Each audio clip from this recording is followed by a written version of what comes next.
What's up, everybody, and welcome to my Impact Wrestling review. It's been kind of a bit of 2 weeks after not doing a lot of these reviews recently, and I kind of need to get back on that. But pretty much coming into the show tonight, as we are 2 weeks on the way away from Under Pressure. I believe the next themed pay-per-view show is called. There will be a lot of titles on the line, but in tonight's show, is supposed to be one of the big matches of the night is Eddie Edwards versus Sami Callihan in a street fight at the House of Hardcore promotion, because last week, pretty much since Impact officials said that Sami Callihan cannot, well, or Eddie Edwards cannot do this fighting here, they gotta do it somewhere else after Callihan attacked Don Callis, which really kind of went to a left field in this whole feud, because I'm not saying the feud is still bad, but it's kind of went to, I don't know, Eddie Edwards threatening to beat up people's wives and trying to kill Sami Callihan. Now we have a match coming into this, but as there were many matches tonight, especially a tag team match tonight with Pentagon Jr. and El Hijo de Fantasma versus Austin Aries and Matt Sydal. We first kicked off the show with the tag team titles on the line with Z and E, which was pretty much a tag team that was literally made last week between Zema Ion and Andrew Everett versus Eli Drake and Scott Steiner. This match was not bad, I will say that. It was a tag team match. The titles were on the line. I'm surprised they still have Steiner here for some reason, but he is, and he can still go if you ask me.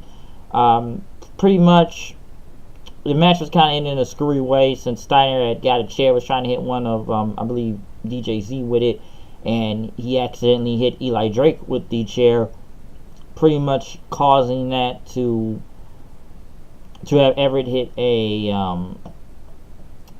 standing shooting star press for the win. Pretty much we have new tag team champions after they literally were just made a week before. You could have built this up to the Under Pressure show instead of putting the titles on the line out of nowhere, because I sit there and wonder what other tag teams do you have on Impact. Did they need to get the belts off of Eli Drake and Scott Steiner? Yeah, people complain about Scott Steiner's age, thinking he's too old. He's like 53, I believe. I think. Listen, the guy can still go and still wants to go.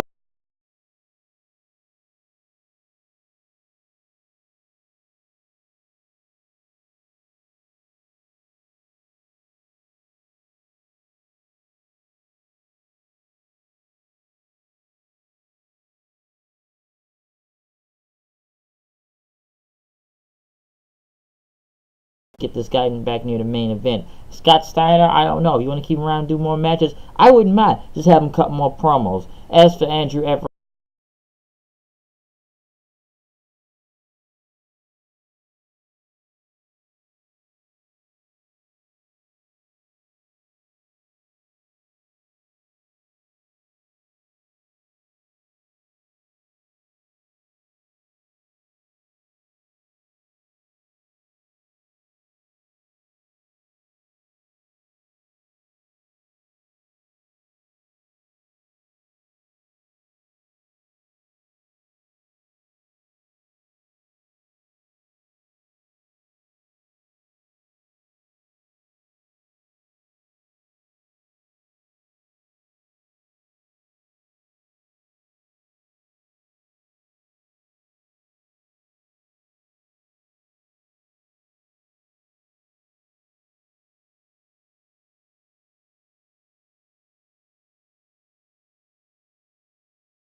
Matthews had Madison Rayne on commentary with him for the women's match between Kiera Hogan and Tessa Blanchard. It was actually a really good women's match out here. I will admit that, and both it showed a lot of, I guess, character development when you look at it. Tessa Blanchard did hit her hammerlock DDT on Kiera Hogan, getting the win, and then she started to attack her afterwards.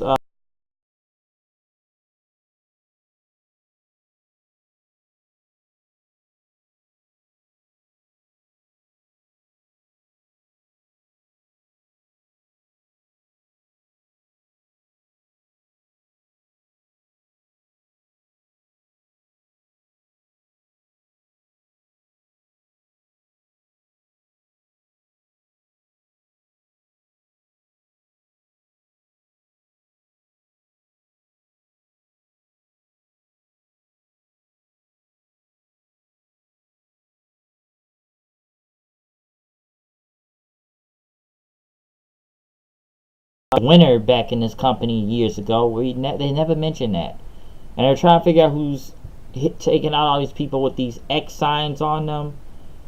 Grado.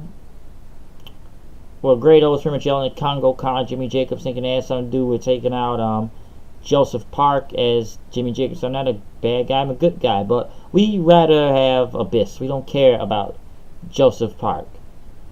Jimmy Jacobs pretty much said you need to watch what you're doing until in case he's gonna let him talk to you like that. She told Grado, and I guess it was gonna be a match tonight between Congo Kong and Grado later on, as once again Grado does have new theme music which sounds better than before.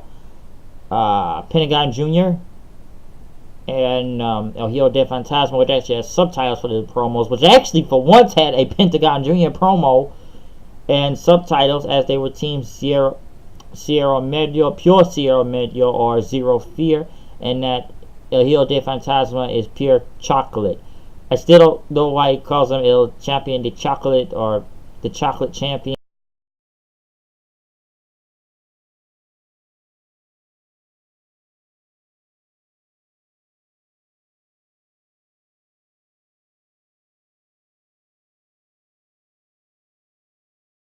Okay, Petrini checked on Grado afterwards, but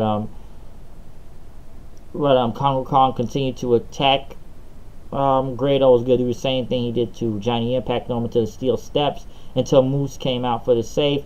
Moose, a person that needs to turn heel or needs some type of rebooting right now because he is not good as a face because he loses too many matches. Congo Kong, I'm still trying to get into this, so I'm not really sure. They went back to LAX, who are still losing a lot of money, and they're like money and shipments. They don't know what's going on. They still don't know what happened to Conan or Homicide or Diamante. Kale Conley and Trevor Lee pretty much started taunting them and said, hey, you know what? You guys have Conan for. Remember we almost beat them? Yes, almost beat them.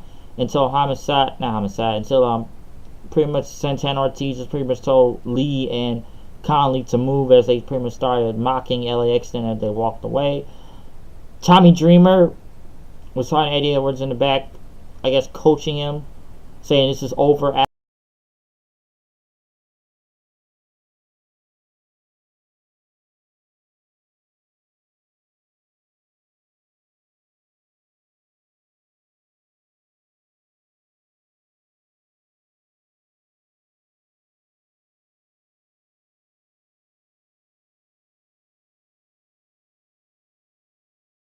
Found a way to put the match in the impact zone.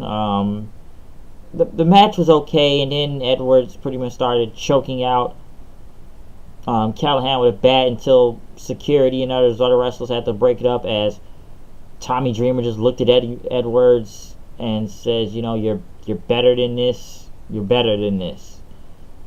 So I don't know where this is going. I like the stuff at Redemption, but I feel like they've lost track on what they're doing. Even after the cinematic thing with Eddie Edwards trying to kill Callahan in a hospital bed.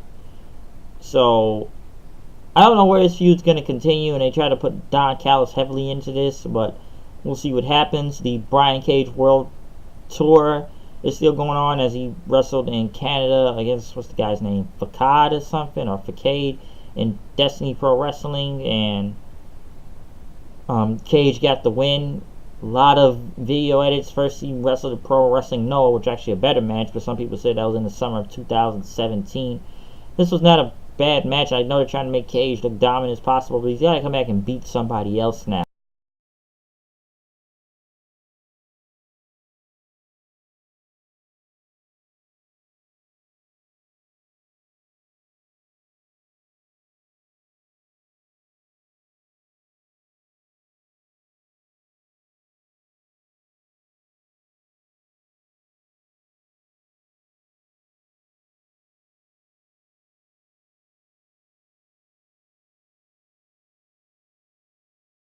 I guess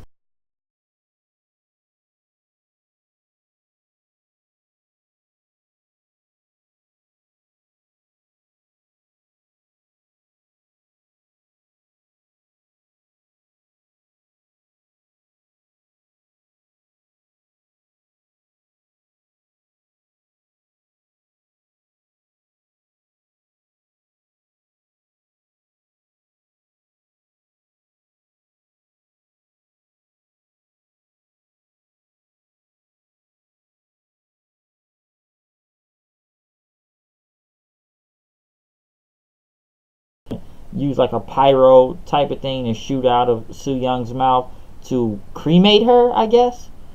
This is some Lucha Underground shit, I will say that. I don't know where this is going, but in 2 weeks it will be Ali versus Su Yung for the Knockouts Championship. I don't know where this is going to go unless Rosemary somehow returns from the dead. So we will see how this goes. I still did like the segment of, Su Yung throwing Rosemary in the coffin, making Ali look on. So we will see how that goes. Or Ali's supposed to be possessed by a demon doll, I think. I don't know, but I do like what's going on.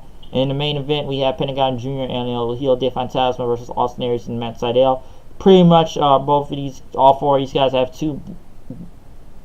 not two big matches, but some real big matches coming up, especially in 2 weeks Under Pressure. Pentagon versus Austin Aries for the world title, and for the X Division title, Matt Sydal versus El Hijo de Fantasma. Pretty much in the finish of the match, Sydal tried to go airborne, but pretty much ran into a super kick by Pentagon. Fantasma hit the Thriller to Kill on Sydal for the win. So I actually like this tag team match. This was really good. It does build up to the match in the next 2 weeks. The crowd at least was somewhat into it, as people chanting, ole, ole, ole, ole, lucha, lucha, or Sierra Medio type of thing. But I did enjoy it. It was a really great main event match. I will say that, to pretty much build for the next 2 weeks. Hopefully the builds for the next 2 weeks will really be a great match when the Under Pressure theme show comes on. But we will have to find out in under 2 weeks. But the show wasn't bad per se. Yes, you had a lot of bad parts on it, but it looks like it's getting better. Yes, they are having tapings in Windsor, Canada. We're supposed to be taping about 4 shows, and the news I've recently read, I believe Rich Swann will be part of the show now. So I guess Rich Swann has a contract with them. I don't know. His wife works there. It does still kind of suck what happened to Rich Swann and the situation that happened between him and his wife, but the guy says he's retired and he's not retired and he's retired again, or he does these dates. I don't know Rich Swann's whole situation. I hope the guy stays in wrestling and works his way back up to the top, but I don't know his whole personal thing that well, because even I just wondered at one point, he's retired, and what else is he going to do? Or maybe he just knows something I don't know. So I don't know Rich Swann's background like that, but he will be part of the show last time I remember. But tonight's show, it was a good tag team main event, new tag team champions tonight also. So it was an okay show. The Su Yung segment was pretty good. Not the biggest fan of the Eddie Edwards and Callahan. I still like where this feud is going to, but it's far from over, and we will see how this cultivates into something. But